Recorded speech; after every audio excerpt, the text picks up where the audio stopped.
tardes. Un placer que estén por acá, un placer tener a tan distinguidos miembros de este penúltimo perifoneo del año. En noviembre va a ser el último, este es el penúltimo, que va a ser sobre inteligencia artificial y cultura, pero hoy tenemos un tema que me fuera propuesto por Prosodre, que a mí me encantó el tema, y que aparte está, digamos, muy relacionado con lo que fue este Día del Patrimonio del fin de semana pasado, que fue dedicado a la historia del vino en el Uruguay. Lo de hoy va a ser un poquito más amplio, va a ser, le pusimos vino, gastronomía y patrimonio, también podría ser vino, era muy largo, vino, gastronomía, patrimonio y cultura. Y bueno, para eso yo tengo la suerte de que me acompañe hoy Alba Sueiras, que se formó hace hace unos muchos años, en la Escuela Superior de Hostelería de Sevilla. Vos lo pusiste en él, por eso.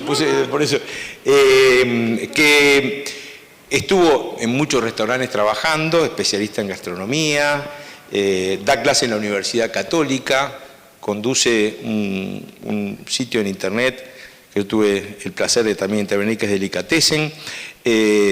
Ha estado en muchos medios hablando sobre gastronomía, sobre hotelería, sobre vinos, y bueno, nos acompaña, es consultora independiente, y bueno, nos acompaña hoy en este perifoneo. A mi lado tengo a Martín Villano. ¿Puedo decir tu edad? ¿39 años todavía? Sí, porque el martes cumple 40, así que estoy mal. ¿Qué crisis que es esa?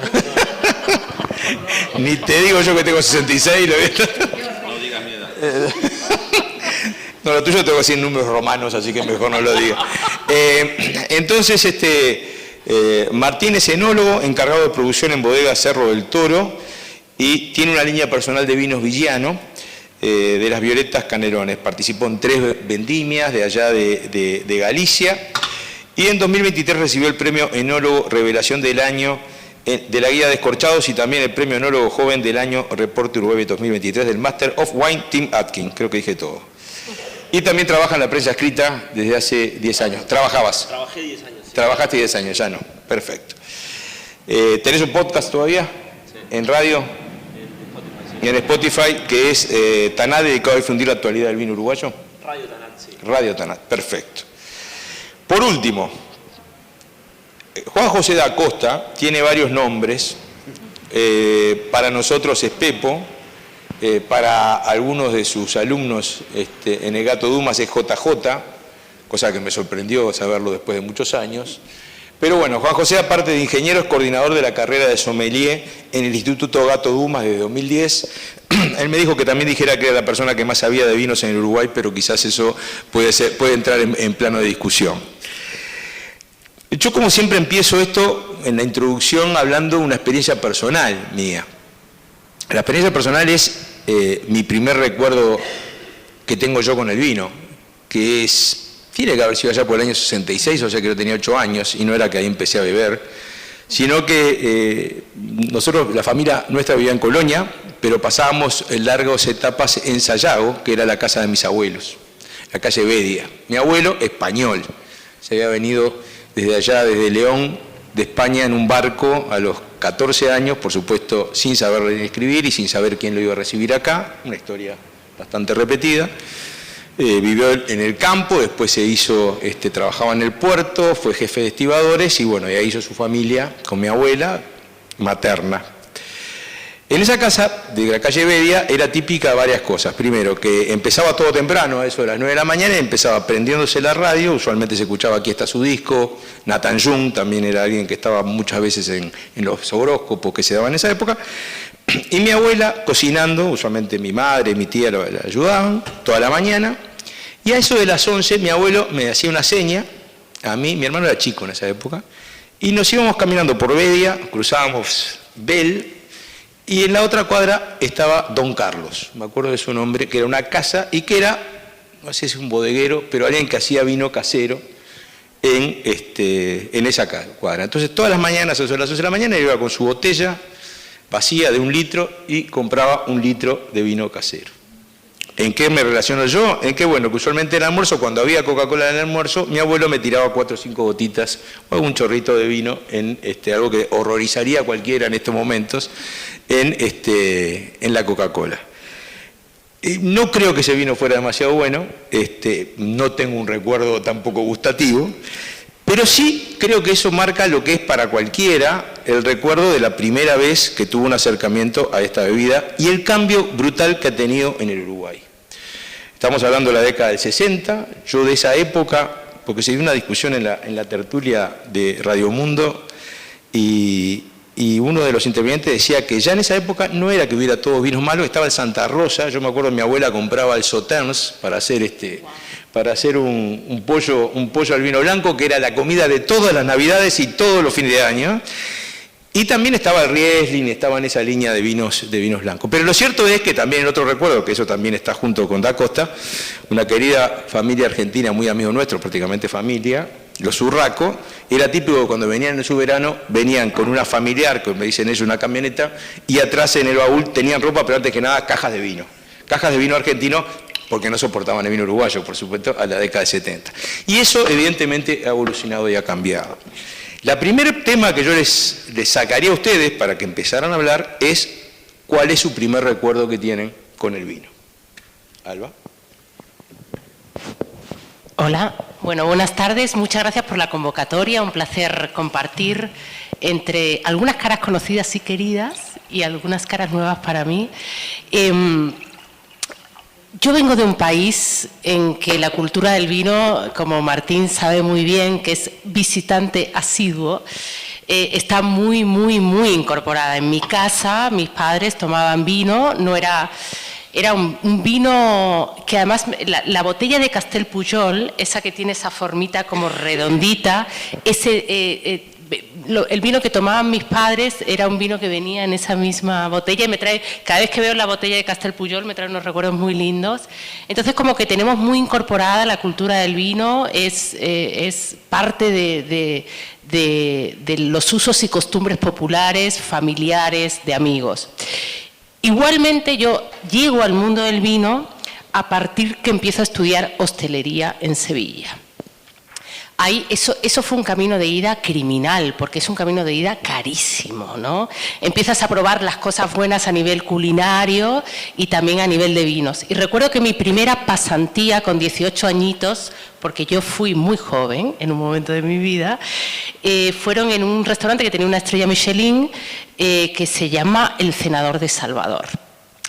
Y después del servicio, el maître, Michel, un francés divino, y Pedro, el otro maître que había, se quedaban con nosotros, con todos los pasantes, y en aquel momento, para fortuna nuestra, estaba mal visto llevarte la botella de la mesa si te sobraba.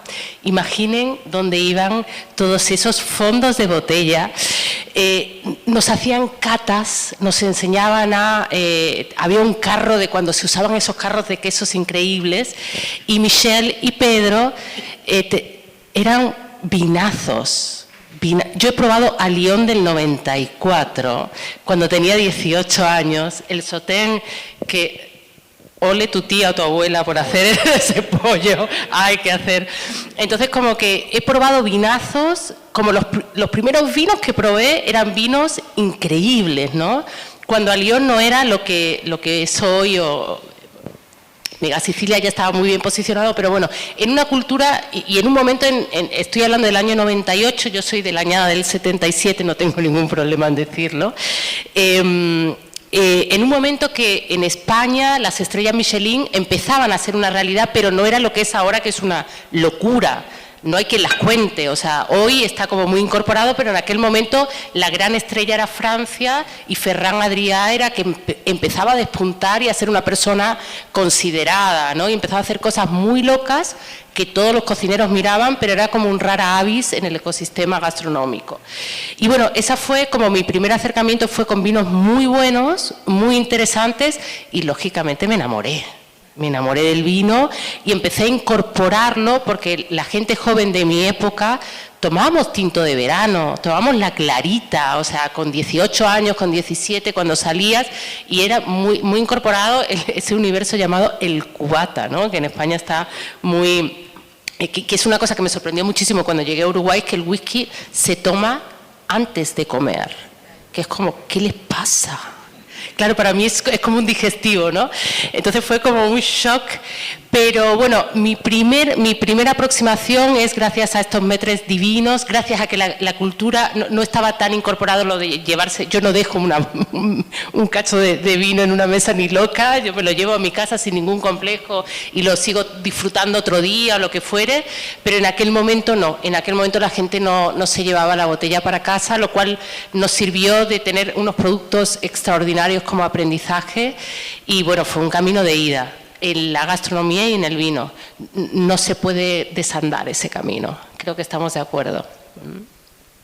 Esa fue mi introducción, que no estuvo nada mal, por cierto.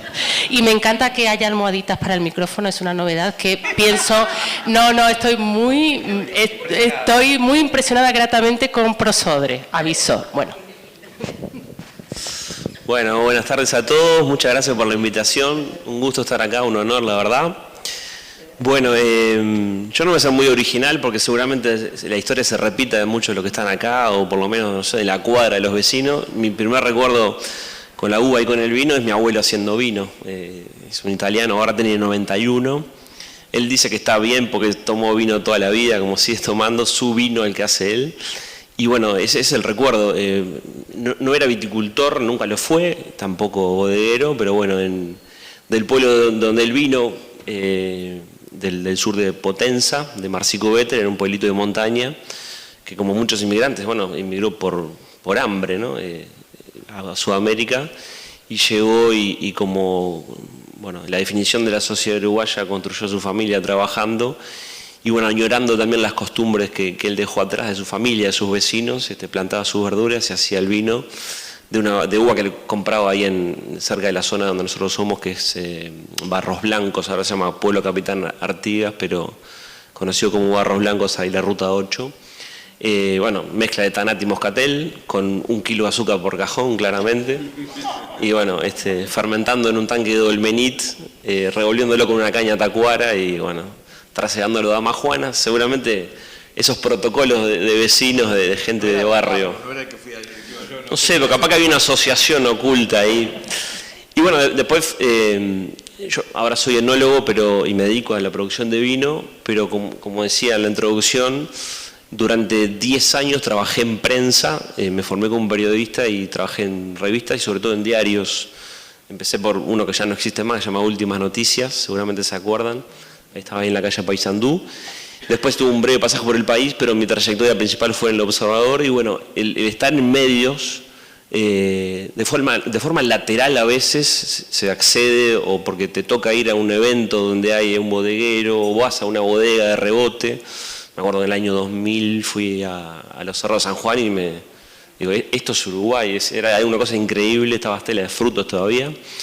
Y bueno, fui como incorporando, sumado a lo que mi abuelo digamos, en un momento era como un juego, imagínense, para un niño, que tu abuelo estaba con un aparato de madera dándole a una manivela para que se estruje la uva, y eso llevaba todo el proceso, se hacía la vineta, que es un horror, pero a la gente le encantaba, que era echarle más azúcar lo que quedaba ahí, era una aberración, pero la gente mataba por esa vineta.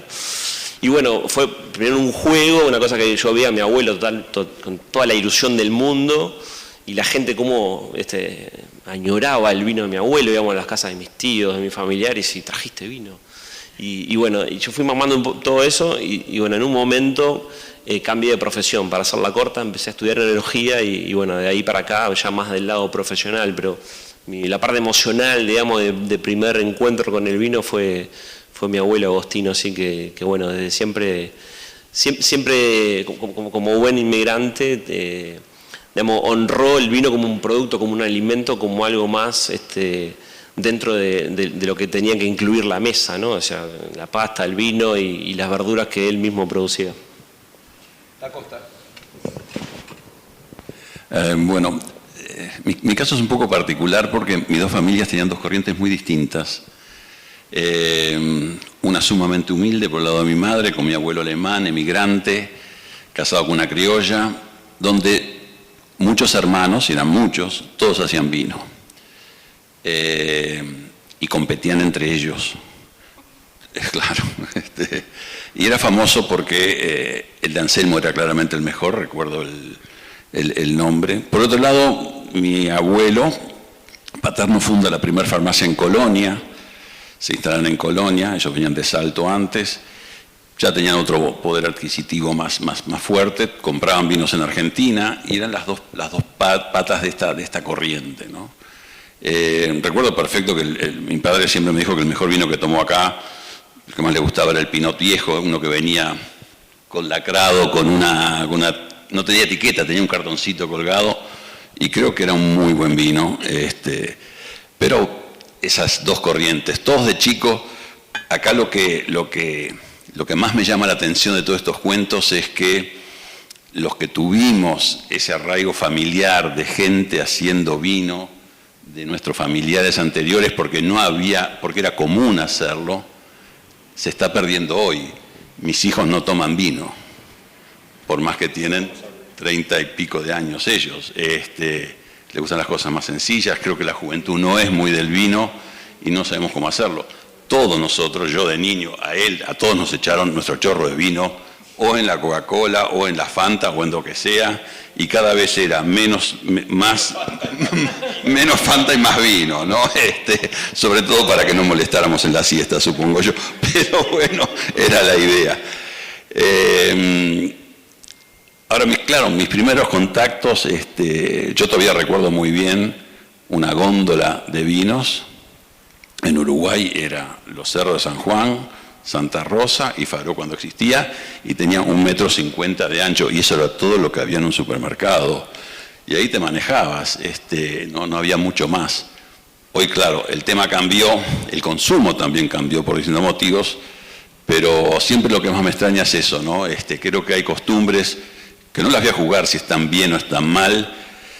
Los almuerzos familiares, domingueros, con esa picada previa con el vermú, ahora está volviendo el vermú, en forma bastante interesante, pero tuvimos nuestros 20, 25 años que acá nos salíamos de un martini y con suerte un cinzano en el supermercado. Bueno, espero que las cenas familiares se vuelvan a hacer y se vuelva a hacer la picada con vermú y se pueda tomar una botella de vino al mediodía. Por supuesto. No, porque viene muy a cuento. Esa botella que está ahí no es publicidad mía de nada, es un vino casero. Es más, la vamos a tomar después que... Sí, ya lo estamos abriendo.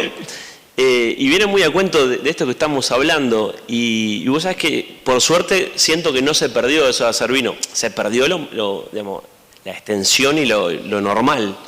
Pero hay casos aislados, y este es un vino casero que me trajo Juan Altamiranda, conocido como Pepe, que es amigo de amigos, que bueno, llegaron a mí como para que los ayudara a hacer el vino. El vino lo hicieron ellos, simplemente compraron la uva, ahí en Canelones, en Las Brujas, y bueno, son choferes de ómnibus de Cutsa que se juntaron, hicieron un grupo, y hicieron a mano el vino, y ahí tienen sus 500 litros, lo embotellaron hace poquito, y ahora me trajo el vino. En realidad sigue habiendo gente con ese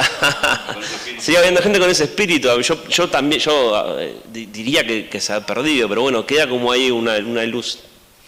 Yo voy a hacer atrevido nomás una leve interpretación, que hubo un crecimiento brutal desde que yo era joven, desde la década del 70, y que Pepo también. En esa época, si bien se bebía cerveza, entre la juventud era algo menos típico. Yo me acuerdo que viví 6 meses en Estados Unidos y me sorprendió que entrabas, así como decís, las góndolas esas, yo entraba en una tienda de licores, la Liquor Store de los Estados Unidos, y tenías una filita abajo de whisky chica o otras bebidas tipo vodka, gin, una no mucho mayor de vinos, y después era todo cerveza.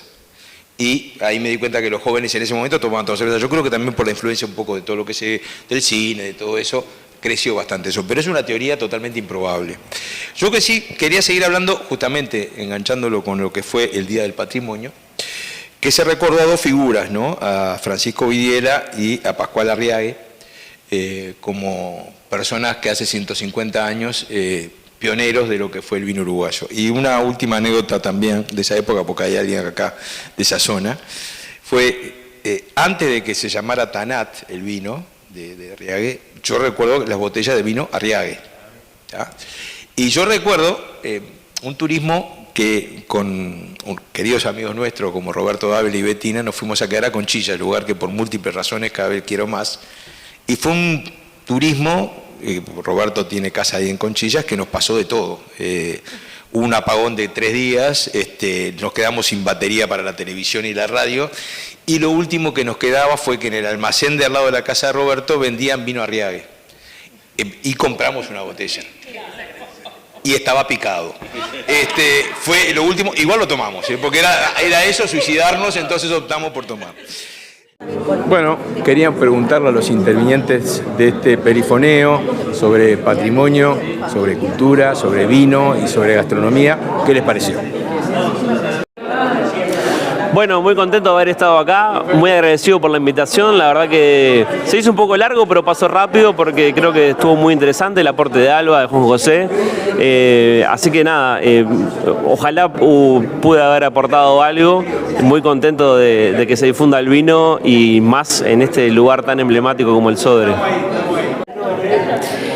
Bueno, la verdad un placer participar en este coloquio con los amigos de Prosodre, hablar del universo del vino y de la gastronomía en Uruguay, del pasado, del presente y del futuro, y bueno, a debatir con colegas en torno a estas temáticas que nos resultan tan apasionantes, entretenidas y que son parte también de la cultura país. La comida y la bebida es parte de lo que somos. Bien, la verdad que fue una charla muy, muy interesante. Yo pienso mucho todo esto sobre la gastronomía, la cultura y cómo actúa el uruguayo frente a ella. Lo dije en la charla, tengo 2 hijos que trabajan en gastronomía, doy clases de vino, o sea que estoy en los 2 palos bien parado. Creo que hay mucho para hacer, creo que se puede hacer mucho. Sí tenemos la clásica limitante del mercado, pero insisto, la oferta ha cambiado, está siendo más amable para cosas más fáciles de hacer, con costos más accesibles. Eso va a abrir un campo muy importante. Y bueno, y creo que también debería involucrarse más los departamentos de cultura, de intendencias y del Estado en lo que hace al vino y a nuestra gastronomía, porque creo que ahí sí hay un camino para recorrer y para establecer pautas y registros y, si querés, leyes o fechas o festejos de toda la gastronomía autóctona y real nuestra que tenemos.